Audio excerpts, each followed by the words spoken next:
other places I gotta go to too. the bathroom, But guys. I'm on this is him on Democracy Now. I don't know that Democracy Now is necessarily, it's not mainstream media, but certainly Ta-Nehisi Coates is a mainstream figure. He was at The Atlantic, right? Yes. Considering what their output recently. I mean, Yeah. he is like Obama has spoken about reading Ta-Nehisi Coates. Yeah, I mean, he is, and to hear him talking in this way, and it for folks who listened to this program before, or years ago, or familiar with Michael's work, the construction of this is also going to sound like eerily familiar in some respects.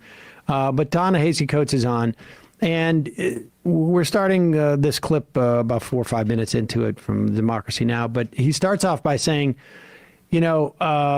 before I went to Gaza, he visited Gaza. I'm not sure when this was, a year or two ago. I think it was recently. the West Bank, if I'm not mistaken. This time. Just this time? Okay.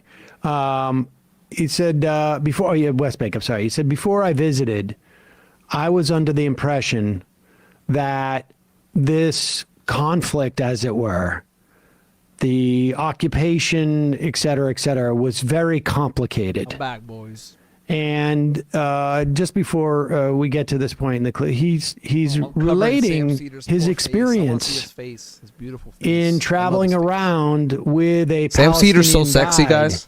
in the West Bank. Let me put the Moments volume where down the a bit. Palestinian guide is like, I can't walk down that street. You can go. There you but go. I cannot walk down that street. And the lack of freedom of mobility, et cetera, et cetera. And then let's pick it up here. It's very, very poor. Its market area has been shut down, but there are a few vendors there that I wanted to support. And I was walking to try to get to the vendor, and I was stopped at a checkpoint. Checkpoints all through the city. The checkpoints obviously all through the West Bank. Your mobility is completely inhibited. And That's how you know it's an occupation.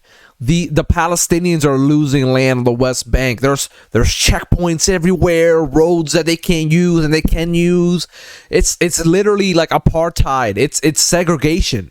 Like, you guys remember back in when there was slavery, or like right after slavery, Jim Crow, black people had to use different water fountains and shit. Like, there was white water fountains, black water fountains, black bathrooms, white road. Like, you know what I mean? Like, this is happening again.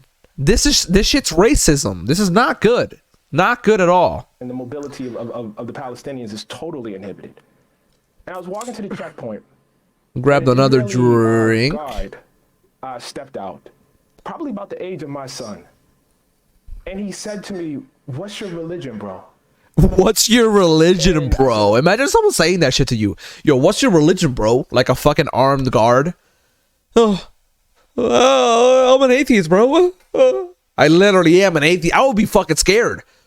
Because I would be like, are you a fucking Christian, like, nationalist? Like, are you a Christian fucking fundamentalist? Like, are you, that's scary. That's a scary fucking question. I would be scared to answer that. Guard stepped out, probably about the age of my son. And he said to me, "What's your religion, bro?" And I said, "Well, I don't, I'm not really religious." And he said, "Come on, stop messing around. What is your religion?" I said, I'm not playing. I'm not really religious." And it became clear to me that unless I professed my Unless he said he was Christian, right religion, he wouldn't be I allowed. wasn't going to be allowed to walk forward. So he said, "Well, okay, so what was your parents' religion?" I said, "Well, they weren't that religious either." He says, what were your grandparents' religion?" And I said, "My grandmother was a Christian." And then he allowed me to pass. Oh, that's the rite of And passage. It became very, very clear to me what was going on there. And I have to say, it was quite familiar. Again, I was in a territory where your mobility is inhibited, where your voting rights are inhibited, where your right to the water is inhibited, where your right to housing is inhibited, and it's all inhibited based on ethnicity. And that sounded extremely, extremely familiar to me. And so the most shocking thing about my time over there That's scary. was how uncomplicated it actually is. Now, I'm not saying the details of it are not complicated. History is always complicated. Present events are always complicated. But the way this is reported in the Western media is as though one needs a PhD in Middle Eastern studies to understand the basic morality It's not of complicated. holding a people in a situation No es in which complicado. they don't have basic rights, Esto es including the fácil. right that we treasure most, the franchise, the right to vote.